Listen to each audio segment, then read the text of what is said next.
Alhamdulillah, tidak pernah berhenti lisan kita memuji dan memuja Allah atas segala nikmat yang Allah limpahkan kepada kita.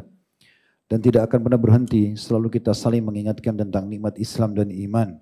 Karena dia adalah pondasi dan juga landasan dalam kita melalui kehidupan di muka bumi ini. Pegangan hidup, bagaimana kita mengetahui mana yang boleh dan tidak boleh dari makanan, minuman, pakaian, pendapatan, pergaulan, dan akhirnya membawa kepada kesempurnaan dan kebahagiaan kehidupan dunia dan juga akan memandu kepada kehidupan yang abadi di akhirat sana. Makanya sebuah nikmat yang harus kita jaga dan Allah memerintahkan kita menjaganya sampai meninggal dunia. Wala tamutunna illa wa antum muslimun. Dan jangan sampai kalian meninggal dunia kecuali dalam keadaan Islam. Makanya harus selalu dirawat, dijaga, disyukuri.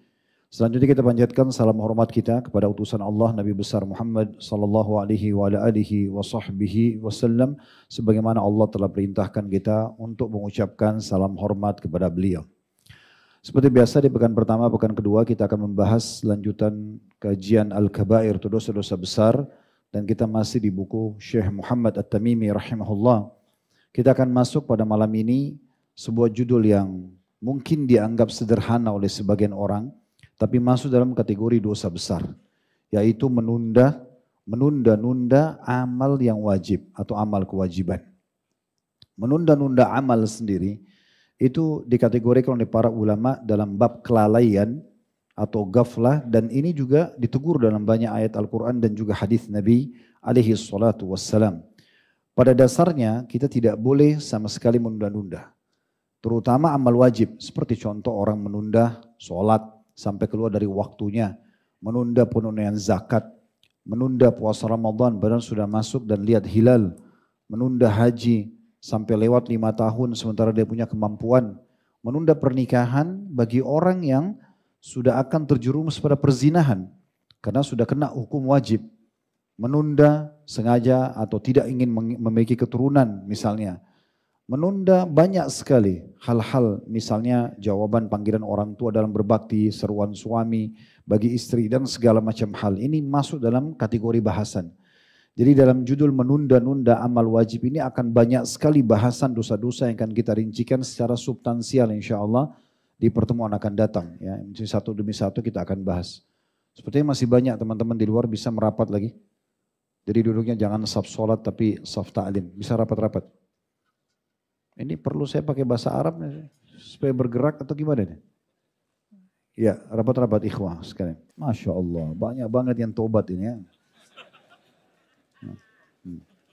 Baik teman-teman sekalian, salah satu ciri khas agama kita itu adalah semangat, ya, semangat, optimis.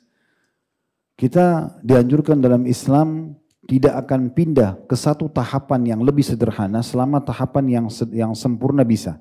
Contoh, kita tidak boleh sholat duduk dalam wajib sementara kita masih mampu berdiri. Kalau sudah tidak mampu baru duduk. Kalau tidak mampu baru tidur. Gitu kan. Ada sebuah pesan penting di situ. Bahwasanya memang kita diperintahkan untuk selalu melakukan sesuatu yang sempurna dan semangat. Belum lagi kita tahu hadis Nabi SAW, saya tidak suka dengan kalimat pesimis dan saya suka dengan al-fa'al. Dan waktu ditanya apa itu al-fa'al, kata Nabi SAW kalimat optimis. Saya bisa, saya mampu, selalu semangat. Hadis Nabi SAW yang sering kita sampaikan, bagaimana kalau di tangan seseorang dari kalian masih ada bibit tanaman dan dia tahu besok kiamat, tetap dia tancapkan. Bagaimana Abdullah bin Umar radhiyallahu anhu pernah menanam bibit pohon kurma sementara rambutnya sudah uban putih semuanya, jenggotnya putih, umurnya sudah sangat tua.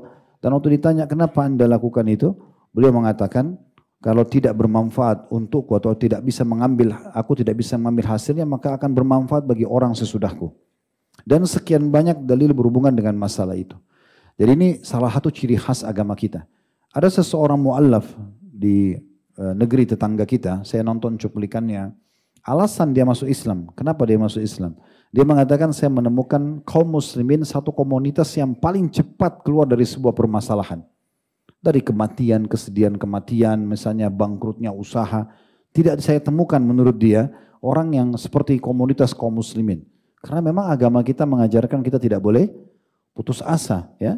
Sampai kata Nabi SAW, kalau sudah terjadi sesuatu, ucapkan qadarallahu ma syaa fa'al. Allah takdirkan dan Allah lakukan apa yang Allah inginkan. Dan jangan kalian buka pintu lau kalau seandainya, karena itu membuka pintu syaitan. Nah semua ini kalau kita rangkumkan sebenarnya menunjukkan memang dalam Islam kita dilarang untuk menunda-nunda sesuatu yang positif. Ya. Mungkin amal yang Anda tunda itu adalah amal terakhir. Kita coba dengarkan dulu beberapa pendapat ulama berhubungan dengan masalah ini ya. Seperti perkataan Ibnu Qayyim rahimahullah berhubungan dengan masalah ini.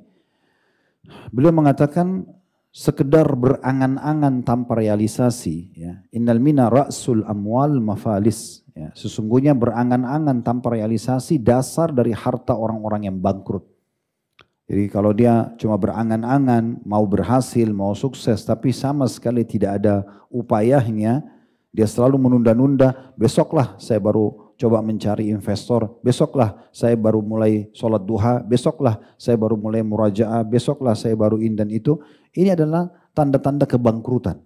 Orang ini akan kehilangan ya kesempatan yang sangat banyak. Sampai seorang penyair Arab mengatakan, tapi yang kurang lebih artinya dia mengatakan siapa yang lebih tua darimu sehari dan dia memaksimalkan hari itu maka dia lebih banyak pengalamannya. Siapa yang lebih tua sehari dan dia memaksimalkan maka dia lebih banyak pengalamannya 100 hari dari kamu.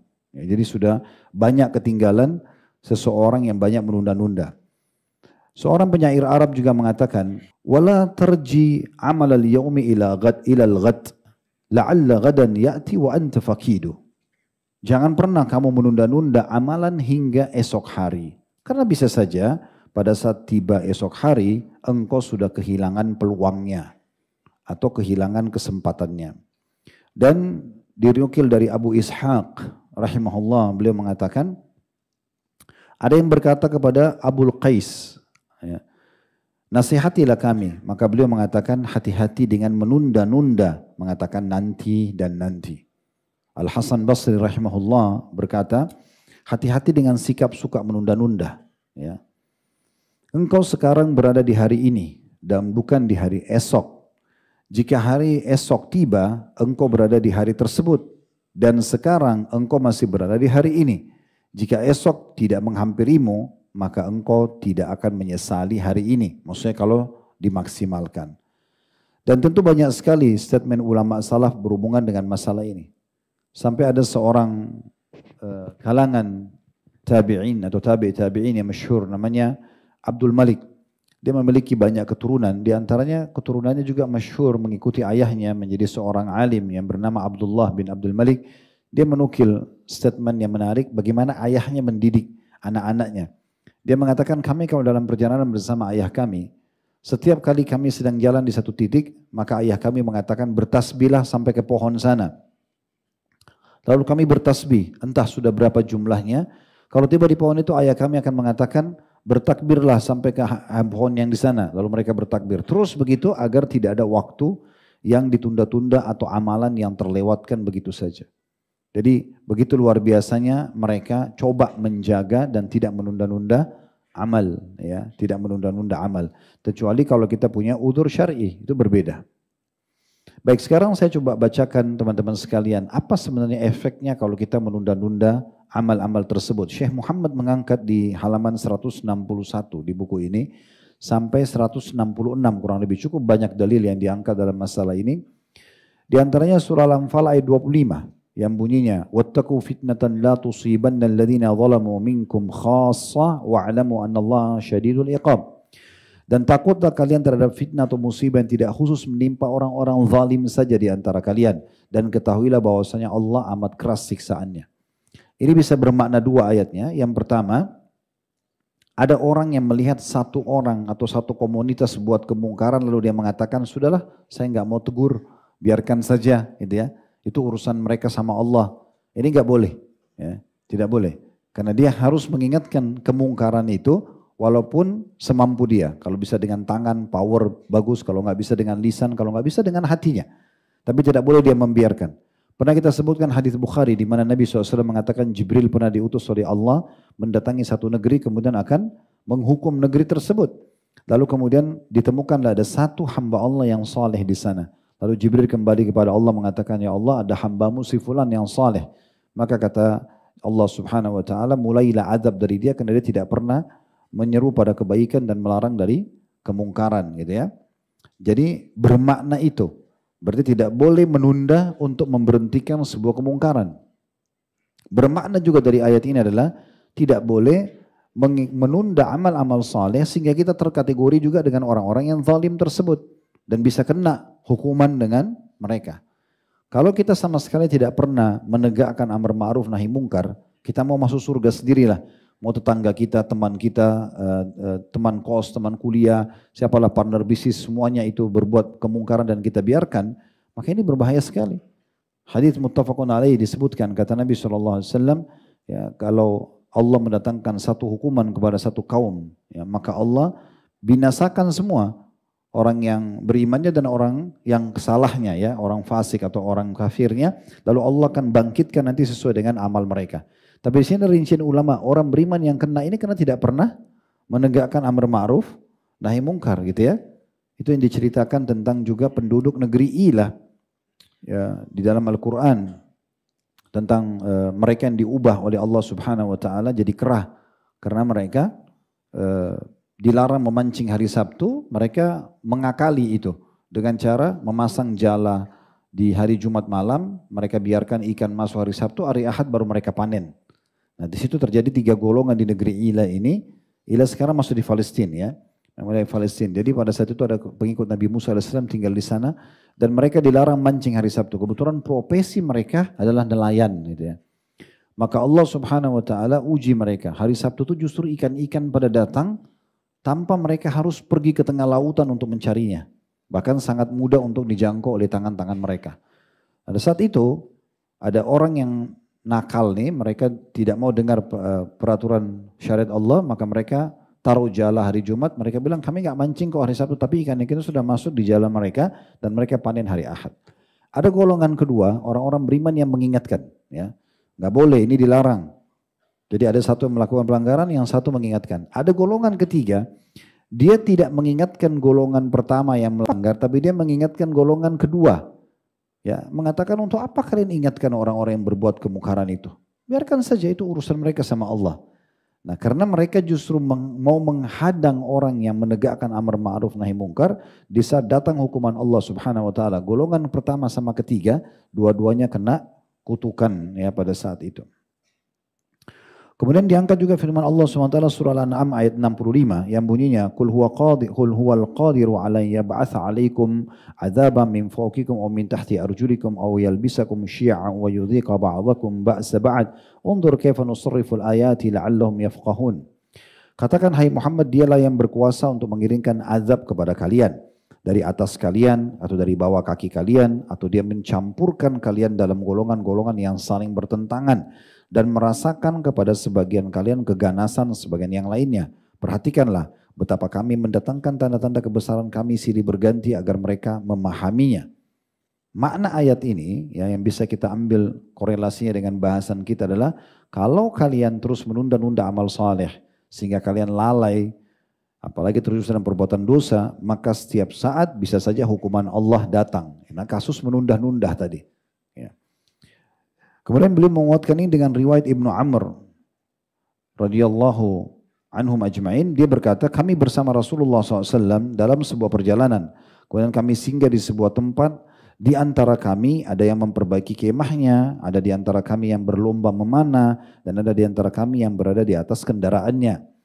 Lalu penyeru Rasulullah SAW pun menyeru hadirilah salat yang mengumpulkan atau salatul jami'ah. Kemudian kami berkumpul kepada Rasulullah SAW dan beliau bersabda dalam sebuah hadis yang sedikit agak panjang.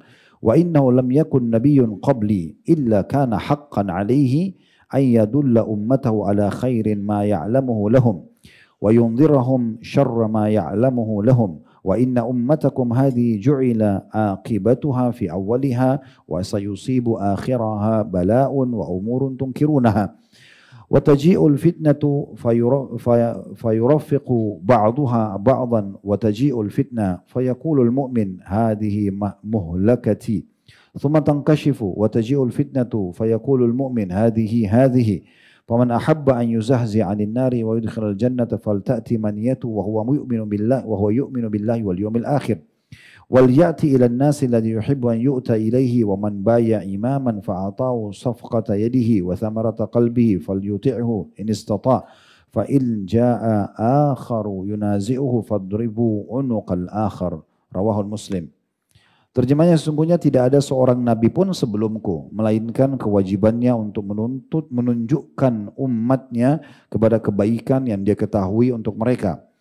Dan memperingatkan mereka kejelekan yang dia ketahui untuk mereka, agar tidak terjerumus.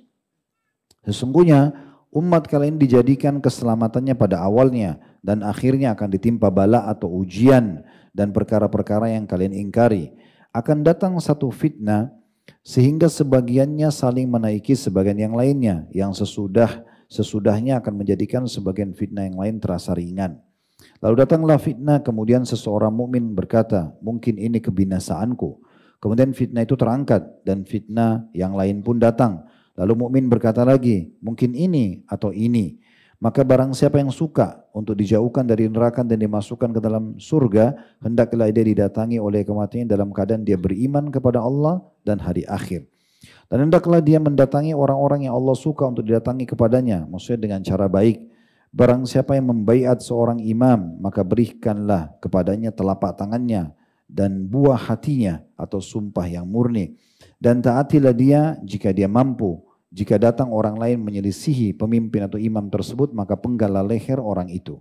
Hadis ini diriwayatkan oleh Imam Muslim. Hadis ini kita bagi menjadi beberapa faedah. Yang pertama, adanya informasi dari Nabi SAW tentang kewajiban semua nabi-nabi, yaitu menyampaikan semua amanah syariat. Baik itu perintah mengerjakan perbuatan, wajib ataupun sunnah hukumnya, dan juga mengingatkan tentang larangan, baik itu haram ataupun makruh kepada umatnya. Masalah mereka terima tidak terima, itu bukan tugasnya nabi-nabi. Tugas mereka, kata Allah SWT kepada Nabi Muhammad SAW, ma'alaika ilal balag, tugasmu hanya menyampaikan. Ya. Begitu juga Nabi SAW menyampaikan waktu Ibrahim AS diperintahkan oleh Allah untuk menyampaikan panggilan haji buat manusia. Beliau mengatakan, wa ma yablughu sauti, sampai di mana suaraku? Lalu Jibril mengatakan, ma'alaika illal balag, tugasmu hanya menyampaikan. Lalu Ibrahim AS memanggil orang-orang haji, kemudian suaranya disampaikan oleh Allah Subhanahu wa taala. Jadi intinya semua nabi-nabi punya kewajiban dan mereka tidak akan diwafatkan sampai menyampaikan semua yang diamanahkan. Pelajaran yang kedua yang bisa diambil adalah bagaimana Allah Subhanahu wa taala menjadikan keselamatan umat ini seluruhnya di awalnya. Maksudnya keselamatan dari segala macam penyimpangan karena keberadaan Nabi SAW, ya. Kemudian keberadaan para sahabat ridwanullahi alaihim. Nah ini generasi-generasi awal, bahkan disebutkan ada 3 generasi emas Islam. Generasi Nabi SAW yaitu para sahabat, generasi yang sama sahabat tabi'in, generasi yang hidup sama tabi'in yaitu tabi'in. Dikenal dengan 3 kurun mufaddalah atau 3 abad yang terpilih, ya. Maka itu dianggap memang awal-awal mereka banyak selamat, ya, karena memang kedekatannya dengan Nabi alaihi salatu wassalam. Kemudian beliau mengingatkan nanti akan ada masalah ujian pada akhir umat ini. Karena kalian akan lihat banyak sekali yang kalian pungkiri, ya, dan terjadi banyak fitnah. Ya, di sini rincian ulama banyak sekali tentang masalah ini, ya. Penyimpangan-penyimpangan agama, baik orang yang terjerumus jelas dari Islam kepada kemurdatan, kemusyrikan, atau dari perbuatan maksiat umumnya, tidak sampai keluar dari Islam, perzinahan, khamr dan segala macam, atau juga termasuk dalamnya adalah mereka melakukan perbuatan-perbuatan yang tidak ada dalam syariat. Sehingga ini masuk semua dalam perbuatan-perbuatan yang melahirkan fitnah di tengah-tengah umat Islam. Dan orang-orang yang berpegang teguh pada syariat akan mengatakan, mungkin aku akan binasa, atau bahkan berharap bisa binasa di waktu itu, ya, supaya mereka tidak masuk dalam fitnah. Kemudian pelajaran yang ketiga yang bisa diambil adalah bagaimana Nabi SAW memberikan kata kunci. Kalau ingin selamat, maka ini yang jadi saksi bahasan kita, ya. Jangan seseorang di antara kalian meninggal dunia kecuali dalam kondisi dia beriman kepada Allah dan hari akhir. Tentu ini diikuti dengan amal saleh. Ya, dengan amal saleh, dia tidak menunda-nunda amal salehnya. Dia ikuti dengan keimanan dan amal saleh. Dan yang terakhir yang bisa diambil adalah adanya perintah untuk patuh kepada pemimpin yang sudah resmi, ya, dan tidak boleh memberontak, tidak boleh, ya, mengganggu. Bahkan dianjurkan di sini sebagai bagian keimanan kita memberikan ketulusan hati, mendoakan kebaikan. Dan kalau ada orang yang berusaha memberontak, justru yang memberontak itu yang diperangi. Nah ini yang diambil daripada hadis ini. Tapi saksi bahasan kita adalah siapa yang ingin beriman, meninggal dalam kondisi nanti selamat di akhirat, masuk ke dalam surga, selamat dari neraka, dia harus meninggal dalam kondisi beriman kepada Allah, dan juga hari akhir, artinya memperbanyak amal solehnya. Dari selanjutnya yang mengingatkan kepada kita juga tidak boleh menunda-nunda amal yang diangkat oleh penulis adalah hadis riwayat Muslim dari hadis Abu Hurairah radhiyallahu anhu secara marfu atau sampai kepada Nabi SAW, badiru bil amali fitanan ka qita'il lailil mudlim yusbihu ar-rajulu mu'minan wa yumsihu kafira wa aw yumsi mu'minan wa yusbihu kafira yabi'u dinahu bi'aradin minad dunya. Bersegeralah dengan beramal, ya, amal-amal saleh, atau kerjakanlah amal-amal saleh itu sebelum muncul fitnah-fitnah, ya, halangan-halangan seperti potongan-potongan malam yang gelap. Maksudnya tidak jelas bagi sana seorang, ya, dia ini benar atau ini salah, gitu ya. Di mana seseorang pada pagi hari beriman, kemudian pada pagi hari beriman, kemudian pada sore hari dia menjadi kafir. Atau pada sore hari dia beriman, pada pagi harinya dia menjadi kafir. Jadi dia bisa beriman di pagi hari, sore kafir, atau sore dia beriman, paginya menjadi kafir. Itu semua alasannya karena menjual agamanya demi sebuah bagian dari kepentingan dunia saja. Potongan hadis yang pertama, badiru bil amal, ya, segera beramal saleh. Ini berarti ada perintah untuk tidak menunda-nunda amal, ya. Jadi dimulai dari amal wajib di sini tentunya. Sudah kita berikan tadi beberapa contohnya. Nanti insya Allah di bahasan dosa besar yang akan datang itu kita bahas khusus tentang masalah menunda sholat dari waktunya. Ya. Sengaja saja, nunda-nunda, nanti aja, duhur misalnya. Pas azan asar baru mau sholat. Nah ini yang Allah mengatakan fawaidun lil musallin, kecelakaan dan kebinasaan, siksaan bagi orang-orang yang sholat, alladzina an sholatim sahun. Mereka lalai dari sholat-sholat mereka. Contohnya, itu juga masuk dalamnya. Jadi tidak boleh menunda-nunda amal tersebut. Apalagi kita tidak tahu kapan fitnah itu datang, ujian itu datang. Membuat akhirnya kita tidak punya kesempatan untuk beramal saleh. Kemudian dalam hadis selanjutnya diangkat oleh beliau, masih hadis riwayat Muslim dari Ma'qil bin Yasar radhiyallahu anhu, secara marfu atau sampai kepada Nabi SAW, al-ibadatu fil harji kahijrati ilayya. Ibadah dalam masa fitnah, masa sulit dan kekacauan seperti hijrah kepadaku.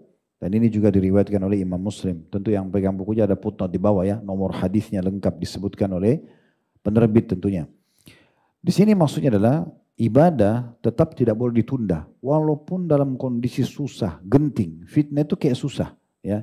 Terjadi peperangan, terjadi kekacauan, terjadi bencana alam.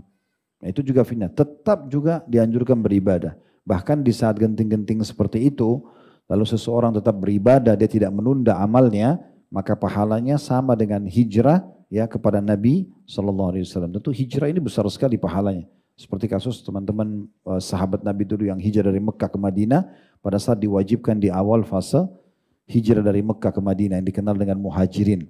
Itu pahalanya sangat besar karena mereka hijrah ke Madinah.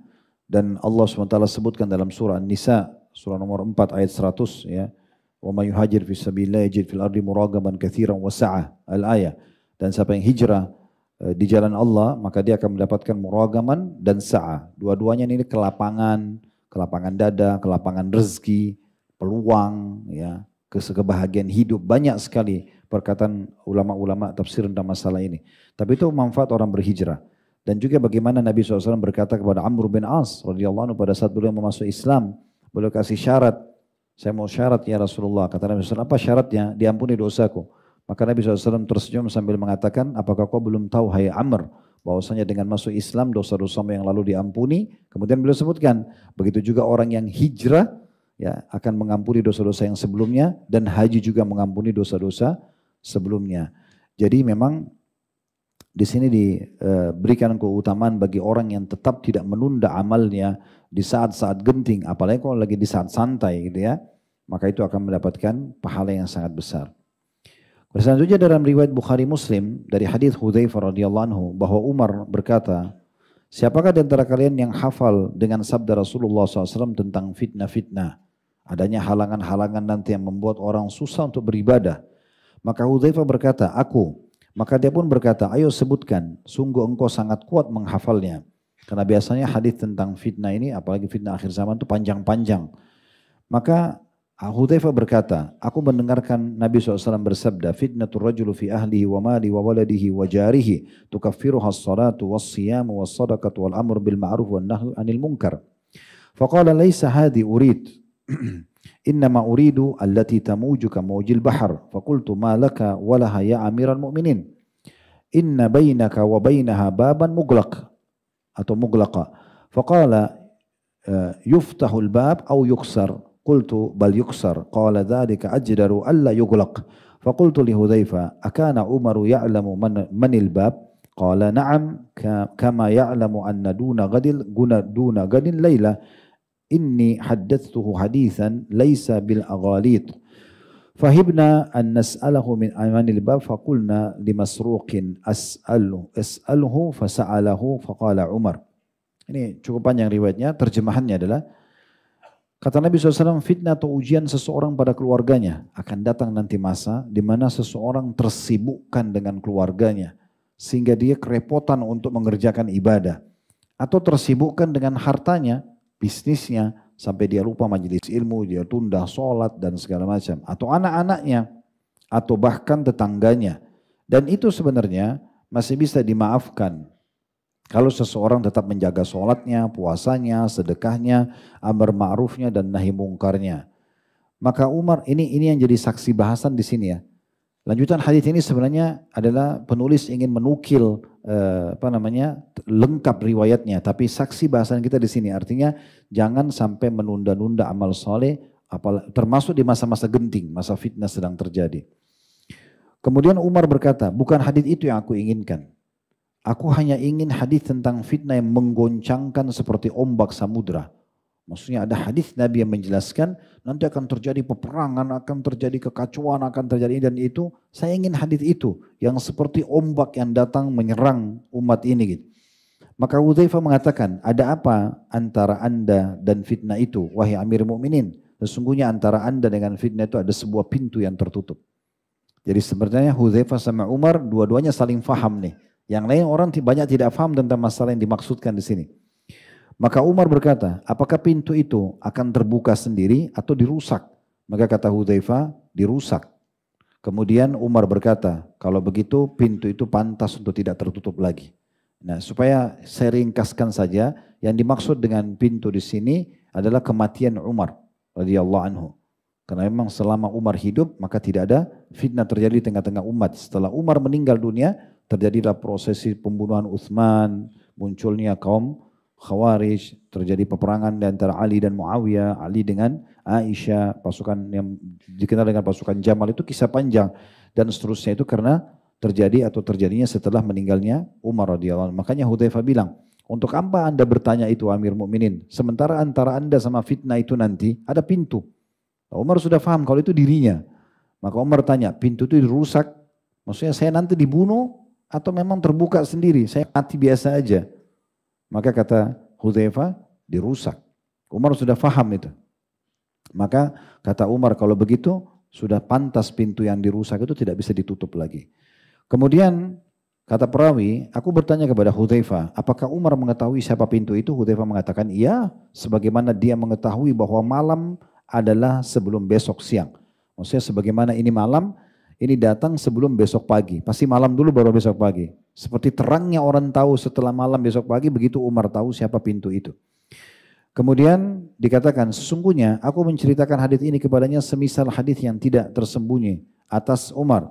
Kemudian kami perawi merasa segan untuk bertanya kepada Hudzaifah siapakah pintu itu. Dan kami berkata kepada Masruq, salah satu tabi'in, tanyakan Hudzaifah. Kemudian dia pun menanyakan kepada Hudzaifah dan Hudzaifah mengatakan pintu itu adalah Umar. Tapi ini kisah yang terakhir tadi saya bilang panjang lebar, itu pelengkapan riwayat. Yang kita ingin titik beratkan, itu persabda Nabi SAW, sungguhnya ya tadi ya fitnah terjadi ya, dan harusnya seseorang menjaga sholatnya dan ibadah-ibadahnya. Selanjutnya hadis riwayat Muslim diangkat juga oleh beliau dari hadis Abu Bakar radhiyallahu anhu secara marfu atau sampai kepada Nabi SAW, innaha satakunu fitan ala thumma takunu fitnah al-qa'idu fiha khairu minal mashi wal mashi fiha khairu minas sa'i ilaiha ala fa idza nazalat aw waqa'at faman kana lahu ibilun falyulhaq biibilihi atau falyalhaq biibilihi. Wa man kanat lahu ghanamun falyalhaq bi ghanamihi wa man kanat lahu ardun falyalhaq bi ardihi. Faqala rajul ya Rasulullah ara'aita man lam yakun lahu ibilun wala ghanamun wala ard. Qala ya'midu ila sayfihi fayaduqqu ala haddihi bihajarin thumma liyanju in istata'a an-najah. ثم قال اللهم هل بلغت قالها ثلاثا فقال رجل يا رسول الله أرأيت إن أكرهت حتى ينطلق بي إلى أحد الصفين فيضربني رجل بسيفه أو يجيء سحم فيقتلني قال يبوء بإثمك وإثمه ويكون من أصحاب النار. Terjemahannya kata Nabi SAW akan terjadi fitnah-fitnah, akan banyak nanti fitnah yang terjadi yang membuat mungkin orang lalai dari amal-amal saleh. Maka jangan tunggu itu terjadi. Di waktu masih lowong kayak sekarang, cuaca bagus, negara aman, dan segala macam ibadah segera. Ya, kalau kayak teman-teman kita sekarang di Palestina, mereka kerepotan. Cuplikan terakhir yang sampai kepada kami itu, mereka tinggal di kemah itu sekecil, cuma pakai kertas biasa, sudah itu tempat tidur mereka, sudah itu kamar mandi mereka, sudah itu dapur mereka, sudah segala macam. Mereka kerepotan untuk bersuci saja susah sekali. Ya. Nah, itu contohnya, terjadi hal-hal yang di luar prediksi orang. Nanti kalau sudah seperti itu susah untuk ibadah. Tapi tetap dianjurkan tentu menjaganya ya. Akan terjadi fitnah-fitnah, ketahuilah. Ya, kata Nabi SAW, kemudian akan terjadi satu fitnah. Orang yang duduk pada masa fitnah itu lebih baik daripada orang yang berjalan. Orang yang berjalan pada masa itu lebih baik daripada orang yang berlari kecil.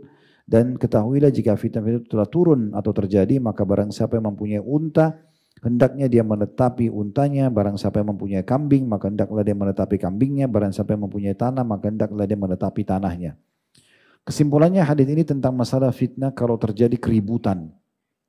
Ini banyak ulama menarik hadis ini terjadi pada saat peperangan antara sahabat terjadi, ya, antara Muawiyah sama Ali, gitu kan? Waktu terjadi, kita tidak tahu di sini takbir sana takbir, siapa yang kita ikutin nih? Ya, terjadi fitnah-fitnah begitu. Kalau terjadi seperti itu kita tidak tahu kelompok mana yang benar, mana yang salah, lebih baik kita berlepas diri. Nabi SAW mengingatkan kalau ada unta bersama untanya saja, ada kambing menetapi kambingnya. Udah urus saja kambing itu atau unta itu. Ada tanahnya menetap di rumahnya. Udah jangan keluar. Seorang sahabat mengatakan, ya Rasulullah, apa pendapat anda tentang orang yang tidak punya unta, tidak punya kambing, tidak punya tanah? Kata Nabi SAW, dia pergi kepada pedangnya. Kemudian dia memukulkan bagian tajam pedangnya pada sebuah batu. Kemudian dia lari dengan segera jika dia mampu. Maksudnya tidak ikut-ikutan dalam fitnah itu. Ya. Ada orang biasa gitu, tawuran misalnya, ikut-ikutan, main serang sana sini, hanya karena fanatik kelompok, tidak paham. Mungkin dia salah, mungkin dia benar, tidak tahu kita, tidak jelas ya. Maka jangan ikut-ikutan dengan hal seperti itu. Lalu seseorang bertanya, wahai Rasulullah, apa pendapat anda jika aku dipaksa hingga aku dibawa ke salah satu dari dua barisan pasukan untuk berperang? Mau nggak mau? Ya. Kemudian seseorang membunuhku dengan pedangnya atau datang satu anak panah hingga akhirnya membunuhku. Maka dia berkata, ya kata Nabi SAW, dia orang yang memaksamu itu akan kembali membawa dosamu dan dosanya. Dan dia termasuk penduduk neraka. Hadis riwayat Imam Muslim. Kalau kita ambil sebenarnya benang merah dari riwayat ini adalah bagaimana seseorang itu menghindari ya fitnah-fitnah yang bisa membuat dia terlalaikan dari ibadah, gitu kan? Karena fitnah-fitnah terjadi di masa-masa fitnah kita tidak tahu mana benar mana salah, sudah fokus saja ibadah. Bahkan ada hadis yang menganjurkan kita memperbanyak waktu di rumah kalau tidak ada sesuatu yang mendesak ya untuk keluar. Walaupun fitnah sedang tidak terjadi. Sehingga kita selamat dari bahayanya orang dan orang pun selamat dari bahaya kita. Kalau ada hajat silakan, majelis ilmu, mendesak cari nafkah, apalah segala macam ke rumah sakit mungkin. Tapi kalau tidak, membuang-buang waktu di luar rumah sehingga tidak ada manfaatnya, bahkan bisa membahayakan orang atau kita kena bahayanya orang lain, ini termasuk adalah larangan di dalam syariat Allah Subhanahu wa taala. Kemudian beliau mengangkat dalil terakhir dalam buku ini, hadis riwayat Abu Daud dari Sa'ad radhiyallahu anhu, tepatnya ini Sa'ad bin Abi Waqqas. Ya. Beliau bertanya, ya Rasulullah, ara'aita in dakhala alayya baiti wa basata yadahu liyaqtulani, faqala kun ka khairi ibn Adam. Wa tala hadhihi al-aya la in basatta ilayya yadaka litaqtulani ma ana bi basit yadi ilayka liaqtulak inni akhafu Allah rabbal alamin. Wahai Rasulullah, bagaimana pendapat Anda jika ada seseorang yang masuk ke rumahku dan membentangkan tangannya untuk membunuhku? Maka di masa-masa fitnah itu, sedang terjadi fitnah, ada orang begitu. Maka kata Nabi SAW, jadilah engkau seperti salah satu dari dua anak Adam yang paling baik. Kisah Qabil dan Habil. Ya. Kemudian beliau membaca firman Allah SWT dalam surah Al-Maidah ayat 28, sungguh kalau kamu menggerakkan tanganmu kepadaku untuk membunuhku, aku sekali-kali tidak akan menggerakkan tanganku kepadamu untuk membunuhmu, sesungguhnya aku takut kepada Allah, Rabb semesta alam. Ya. Ini karena kasus dua anak Adam, yang satu karena hasad pada saudaranya, kemudian dia mengancamnya untuk membunuhnya. Karena banyak kisah, nanti kita sampaikan insya Allah di kisah Nabi Adam AS, karena banyak kasus di situ ya. Masalah sedekahnya yang diterima oleh Allah, sementara adiknya diterima, dia tidak diterima. Pernikahan ya dengan wanita, saudara mereka, waktu itu masih ada pernikahan ya dengan saudara karena belum ada manusia selain mereka, menikah dengan saudari yang lebih cantik misalnya, maka membuat hasad, akhirnya dia mengancam saudaranya untuk membunuh. Tapi adiknya sangat bijaksana, karena dia tahu kalau dia melawan membunuh nanti malah jadi masalah, ya nanti malah jadi masalah buat dia. Maka dia pun mengatakan, kalau kau ingin membunuhku saya tidak akan melawan. Saya berharap ya kau akan mencatat mengambil dosa dari sisi Allah Subhanahu wa taala. Maka dia selamatkan dirinya. Ini kebetulan hadits ini diangkat di dalam masalah fitnah, namun kita bisa tetap menarik benang merahnya dalam masalah menunda-nunda amal. Artinya kalau selama masih ada kesempatan beramal, lakukanlah. Jangan sampai masa-masa genting nanti sulit untuk beribadah, baru kemudian kita tidak memaksimalkannya. Nah di sini cukup banyak juga hadis penguat ya. Sampai sini dalilnya terakhir yang diangkat oleh penulis. Ada hadis Nabi SAW tentang kita disuruh memaksimalkan masa muda ya, sebelum tiba masa tua, masa sehat sebelum tiba masa sakit, ya gitu. Masa kaya sebelum tiba masa miskin. Semua ini menandakan memang kita harus memaksimalkan kesempatan. Mungkin sekarang kesempatannya belum tentu sama dengan yang akan datang. Saya pernah berbagi kisah ini, saya ingatkan kembali. Satu waktu saya pernah menjenguk sahabat ayah saya di Makassar. Dua-duanya sudah meninggal, ayah dan juga beliau sudah meninggal, rahimahumullah semuanya. Saya berkunjung ke rumah itu karena biasanya kalau ke Makassar dulu, waktu ayah saya masih hidup, saya sering temani beliau. Beliau mau kemana, saya temanin, coba ke temannya, ke memenuhi hajatnya ke pasar dan seterusnya lah. Maksudnya pasar itu toko-toko yang dibutuhkan. Satu waktu kami datang ke temannya dan temannya itu diketeter karena kencing, sering keluar air kencing, jadi pakai alat gitu ya, di atas ranjang. Sambil ngobrol saya dengarkan, orang tua ngobrol saya dengarkan, kecuali kalau saya ditanya baru saya respon gitu ya, sebagai bentuk penghormatan terhadap mereka. Pas azan asar, saya pamit, maaf, saya bilang Ami, saya panggil Ami paman, saya pamit dulu untuk ke masjid sholat. Dia bilang silakan, ada masjid dekat sini, saya ke masjid dekat rumah. Selesai sholat saya balik. Waktu saya balik itu beliau mengucapkan kata-kata saya selalu jadikan pegangan sampai sekarang ya. Bagaimana perkataan ini sebenarnya harus diambil pelajaran. Ya, kata-kata hikmah mungkin dia tidak bermaksud apa-apa tapi bisa kita jadikan sebagai hikmah buat kita. Dia mengatakan, nak dulu waktu saya masih muda seperti kamu, saya tidak pernah juga tinggalkan masjid. Tapi sekarang keadaan saya sudah begini. Saya udah gak bisa buat apa-apa. Dalam kondisi sakit, gak bisa lagi gitu kan. Terus saya berpikir merenung pada saat itu, iya ya, kenapa harus menunggu yang kita tidak pernah tahu. Mungkin beliau tidak pernah tahu di umur itu akan diketeter atau akan stroke atau apalah ya. Jadi mumpung masih ada kesempatan, kenapa kita tidak maksimalkan? Kenapa kita tidak beribadah? Kenapa harus ditunda-tunda ibadah itu? Sementara memang peluangnya masih ada. Dan berapa banyak kesempatan kita untuk bersedekah misalnya, orang miskin selalu kita tunda. Udahlah nanti aja. Bisikan syaitan mengatakan masih ada orang di depan sana mungkin yang lebih butuh. Padahal mungkin orang ini terakhir, mungkin berapa langkah setelah itu meninggal dunia kan gitu. Kita meninggal dunia atau dia meninggal dunia, hilang peluang itu. Padahal di detik itu bisa dicatat ya kesempatan amal itu. Ini juga saya pernah berbagi cerita tapi saya ingatkan lagi karena sering saya jadikan pelajaran gitu. Banyak sekali peluang-peluang ibadah. Masalahnya ibadah ini kalau luput dari kita sekali, kita nggak bisa perbaikin ya. Kalau tadi misalnya sholat maghrib ini ada orang yang masbuk 1 rakaat. Mohon maaf ikhwah-ikhwat sekalian kalau memang kebetulan memang ada di antara anda seperti tadi karena saya tidak lihat di belakang. Tapi kalau misalnya ada yang luput 1 rakaat tadi, masbuk. Kemudian dia berharap bisa mendapatkan pahala dari awal takbiratul ihram pertama imam misalnya. Karena ada hadis Nabi SAW, siapa yang tidak ketinggalan 40 hari takbiratul ihram imam maka dia akan selamat dari kemunafikan dan api neraka kan gitu. maka dia berharap supaya kembali. Gak bisa. Dia bahkan tidak bisa nego sama imam, imam kembali ke takbiratul ihram supaya saya tidak masbuk. Dan akan dicatat di buku amal dia sudah terlambat di sholat maghrib, di hari itu, di tempat itu selamanya sampai hari kiamat. Gak bisa diperbaikin. Ini salah satu penyebab orang kalau kadang-kadang suka menunda-nunda atau menganggap remeh. Maksudnya kan supaya tidak telat, ya uduk jauh sebelum azan. Jangan tunggu azan, ngobrol kosong dulu sama temannya, nanti azan baru dia mau uduk. Ya pasti kehilangan. Kehilangan sholat qobliyah, kehilangan doa antara azan dan iqamah, kehilangan saf awal kalau laki-laki itu keutamanya besar, kehilangan takbiratul ihram pertama imam. Banyak sekali luput dari dia. Takbiratul ihram pertama imam sudah dicatat pahala oleh malaikat, iftitah lewat, al-fatihah lewat, dan itu banyak sekali pahala yang lewat. Gitu. Dan ini kan beda sekali pahala itu contohnya. Saya pernah begitu kedatangan tamu di rumah di Condet, seorang ikhwah, dia bertamu kemudian kami ngobrol, subhanallah saya luput mengikuti perkembangan waktu itu transisi. Kalau tidak salah baru datang dari safar, jadi saya tidak ikut. Saya pikir waktu azan duhur itu jam 12 lewat 10. Dia mundur sebelum jam 12 sudah azan. Saya ngobrol, mikrofon masjid dekat rumah kebetulan mati.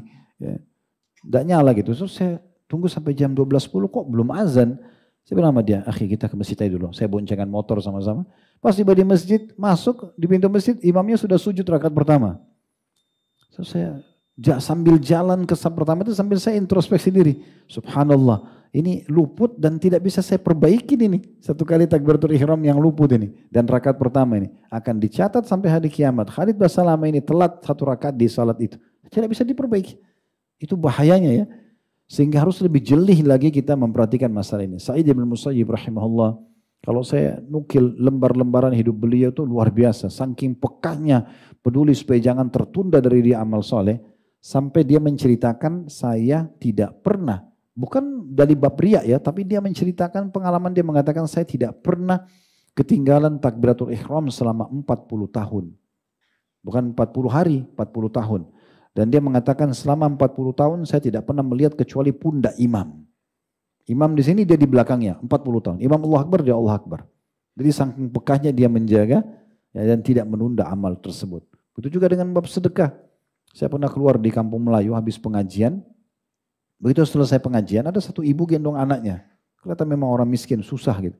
Azan, saya karena dengar azan pikiran saya sederhana mau kejar sholat dulu di masjid itu.